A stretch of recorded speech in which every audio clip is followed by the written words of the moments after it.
예, 증시 브리핑 방송 시작하겠습니다. 지난주 주요국 증시를 보면 그렇게 큰 특징은 없었습니다. 주중에는 되게 요란하게 움직였지만 결과적으로 보면 제자리였거든요. 그러니까 연준의 존재감이 부각이 됐죠. 연준이 다시 긴축을 좀 세게 할 것 같다. 그러니까 이런 분위기가 만들어졌는데 그렇다고 크게 밀리진 않는 게 여전히 경기는 괜찮네. 경기 괜찮으면 기업들의 실적이 그렇게 나빠지진 않겠구나. 이런 정서가 나오면서 변동성은 요란한데 결국엔 제자리로 가는 그런 모습을 보였고요.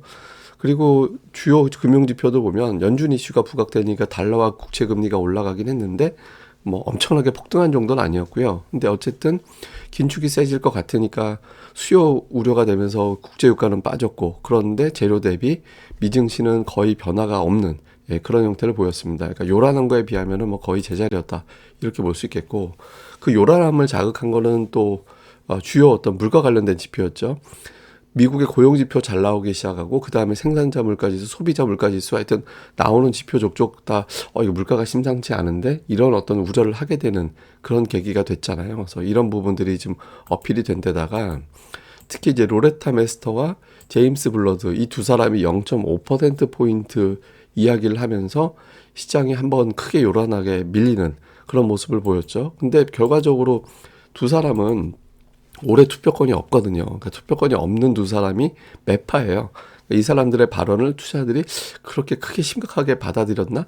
이런 의구심도 좀 있죠. 그러니까 어느 정도 영향을 준 건 분명한데, 투표권 없으니까 이렇게 생각하는 사람들이 일부 있다 보니까 시장의 낙폭은 좀 제한적인 그런 모습이었습니다.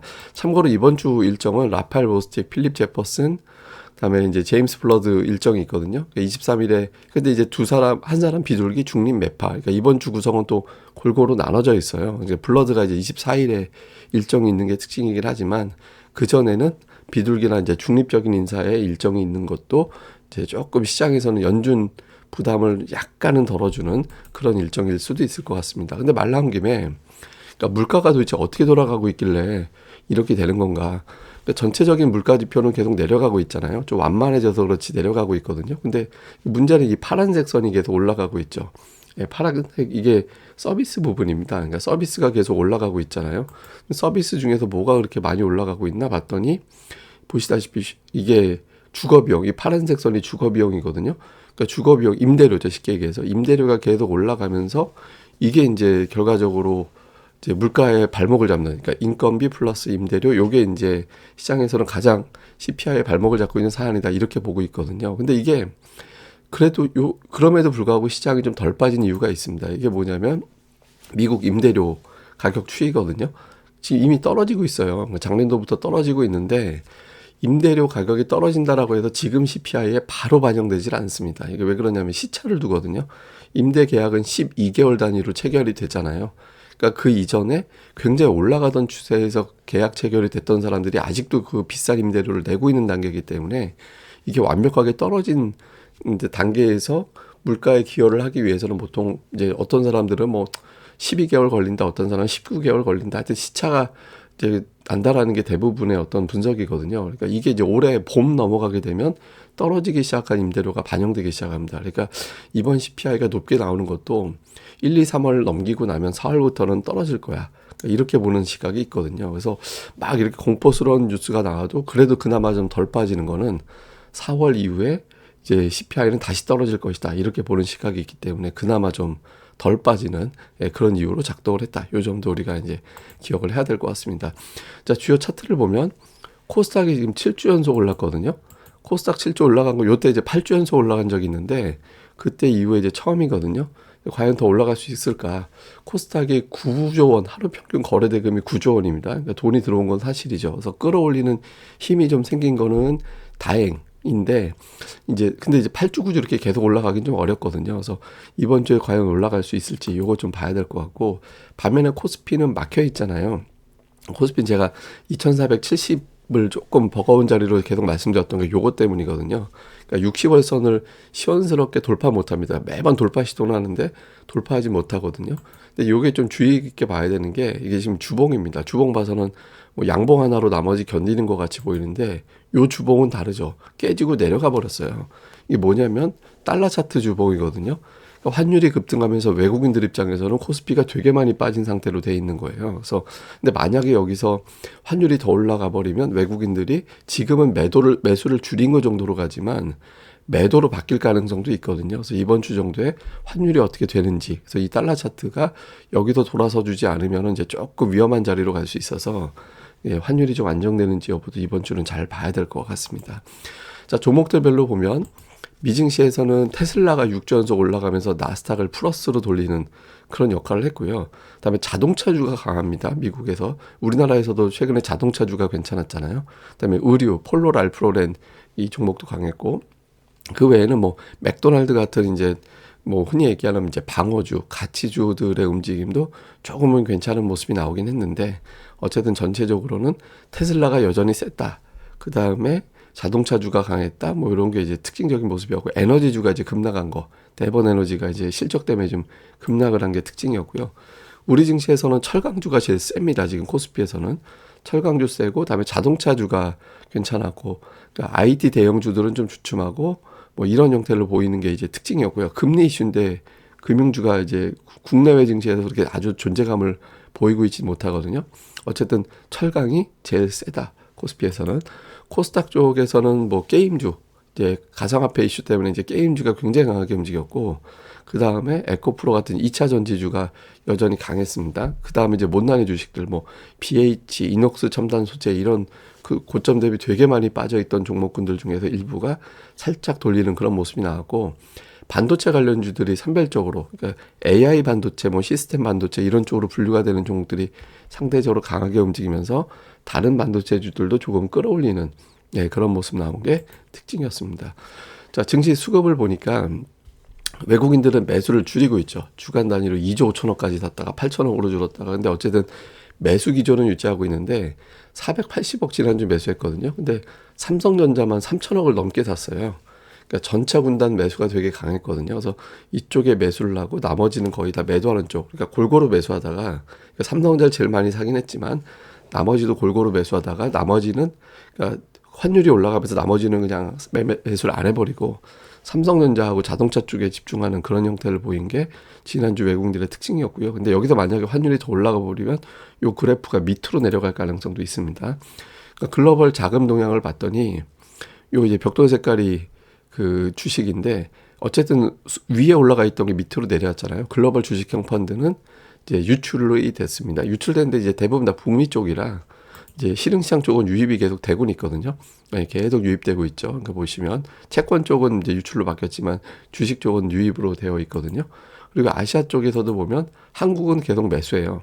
근데 특이한 게 지난주 대만이 매도로 바뀌었고 우리나라는 여전히 매수거든요. 그러니까 중국 다시 매수로 바뀌었고, 근데 인도가 또 매수로 바뀌었습니다. 인도 지금 한 대기업 문제 때문에 좀 골치 아파져 있잖아요. 근데 그 이슈를 벗어내면서 이제 매수로 바뀌기 시작했고, 반면에 이제 대만 TSMC 버핏이 매도해서 그런지 몰라도 이제 매도로 바뀌어 있는 그런 양상입니다. 자, 체크 포인트 정리해 보면 연준이 증시 견제하고 있다라고 보거든요, 저는. 왜냐하면 증시가 너무 세면 그거 자체가 소비를 늘리기 때문에 물가가 올라가는 그런 특성이 있거든요. 근데 어쨌든 그럼에도 불구하고 외국인들이 적어도 매도하진 않았잖아요. 그러니까 제가 버티고 있다라는 게 말씀드린 게, 버틴다라는 거는 이제 깨질 수도 있다라는 거기 때문에 이번 주 환율이 어떻게 유지가 돼 주느냐, 이게 좀 되게 중요할 것 같고요. 뭐 말씀드린 대로 국채금리, 환율 동향 중요하고 아시아가 같이 움직입니다. 최근 들어서 수급이. 그러니까 중국 증시가 무너지면 그동안 들어갔던 외국인들이 이탈하나 보다, 이런 신호로 해석될 수 있기 때문에 동시에 버텨지는지 여부도 되게 중요하고요. 그 다음에 삼성전자를 외국인들이 아직까지 계속 매수하고 있거든요. 올해 들어서 외국인들이 삼성전자를 이틀 연속 매도한 적이 없습니다. 그러니까 매수 기조가 유지가 되면 조정 이후에, 그러니까 지금 지수는 아까 제가 그래프 보여드릴 때 박스권이었잖아요. 근데 박스권인데 외국인들이 삼성전자를 사고 있거든요. 가둬놓고 매집하는구나. 이렇게 해석할 수 있잖아요. 이렇게 되면. 그러니까 그러면 다음을 기약할 수 있게 되는 건데, 그렇지 않고 매도로 바뀌어버리면 이제부터 이탈이 시작되나? 이런 프레임으로 바뀌게 됩니다. 그래서 이 추이 봐야 될 것 같고, 그 다음에 2차 전지가 지금 4조 올랐거든요. 보통 5주차 되면 매수세가 좀 분산이 되고 가는 종목 못 가는 종목이 분리가 되기 시작하거든요. 그러니까 못 가는 종목이 나오면서 그 돈이 다른 쪽으로 넘어가게 됩니다. 그러니까 이제 이번 주에 어떤 종목군들이 그 이제 매수 자금을 받아내게 될지. 지금 코스닥이 하루 거래 대금이 9조 원이 넘기 때문에 묵직한 종목들을 끌어올릴 정도의 힘이 생겼거든요. 그러니까 상승 종목이 많기가 어려워요. 연속적으로 지금은 ADR상. 그러니까 이제 쏠림 장세가 나올 수 있으니까 어느 쪽으로 이동하는지 이거를 볼 필요도 있는 것 같습니다.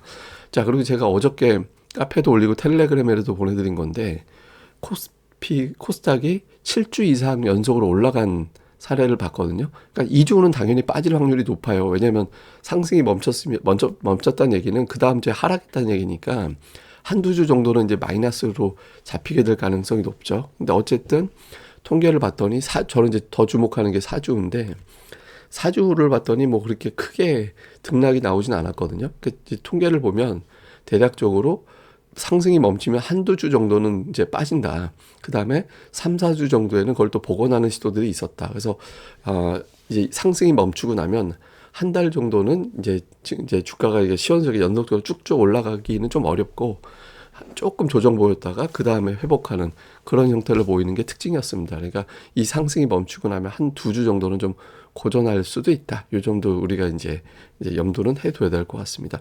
이게 되게 제가 2000년 이후부터 봤거든요. 근데 이게 흔하게 나오는 현상은 아닙니다. 보시다시피 연속 상승이 7주 이상 된 사례가 12번인가 밖에 없었잖아요. 그래서 굉장히 흔하지 않은 상황이 만들어지고 있는 것도 좀 지금 장세의 특징인 것 같습니다. 예, 그리고 제가 이제 카페 말씀을 드리는 게 여기 보시면 고릴라 리서치 오시면 오늘 이 보시는 자료라든가 이런 것들은 제가 데이터 여기에 되게 많이 올리거든요. 그러니까 여러 가지 통계 자료, 재미있는 통계 자료 되게 많이 올라가요. 제가 통계를 중시하는 건 과거가 지금은 어느 정도 예상할 수 있는 기반이 되거든요. 과거 데이터가. 그러니까 자꾸 제가 이런 것들 많이 올립니다. 그러니까 그 소스 받아온 링크라든가 이런 것들도 많이 올려드리니까 이제 많이 이제 참고해 보시고요. 시장 브리핑이라든가 이런 것들도 여기 계속 올려드리고 있죠. 그리고 주간 순매수한 종목과 평균 매수가 이 볼츠만 님이 올려주고 계시고 이번 주부터는 주중에도 올려달라고 제가 부탁을 했거든요. 그래서 주중에도 아마 올라올 겁니다. 그래서 많이들 카페 활용해 주시고요. 그리고 여기 보시면 리서치 가입 안내 있잖아요. 여기 들어오시면 저희가 이제 기업 분석 리포트가 나오는데 오늘은 이번 주는 또 제가 올리는 주간이라 이번 주에 또 제가 올릴 겁니다. 그래서 이제 올리고 그다음에 이제 여러 가지 어떤 교육이라든가 이런 것들도 진행되니까 많이들 또 이제 방문과 관심 부탁드리겠습니다. 예, 그러면 유튜브 방송 좋아요와 구독하기, 특히 이제 구독하기는 물론이고 좋아요 좀 꼭 좀 부탁드리고요. 저는 또 다음에 뵙겠습니다. 그리고 이번 주에도 실시간 방송 한두 번 정도 또 진행될 거니까 많은 참여 부탁드립니다. 감사합니다.